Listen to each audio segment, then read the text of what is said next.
పసుపు పంట తరుణం పార్ట్ 3. రచన చింతపల్లి వెంకటరమణ గారు.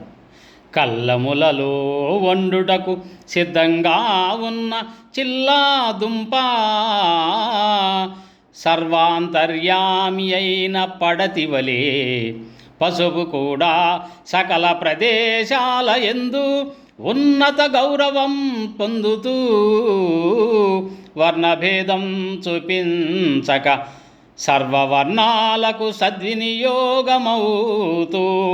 వంటలకు వనితలకు క్రిమి సంహారిణి అయి వనస్పతిగాను అదే విధంగా సమస్త క్రియలకు వినియోగపడే పసుపు శ్రీ మహాగౌరి పంట దిగుబడిని వర్తక వ్యవహారాల కొనుగోలు కేంద్రాల వద్ద గిట్టుబాటు కొరకు అమ్మకం పెట్టి అనుకున్నది రాని ఎడల చేస్తారు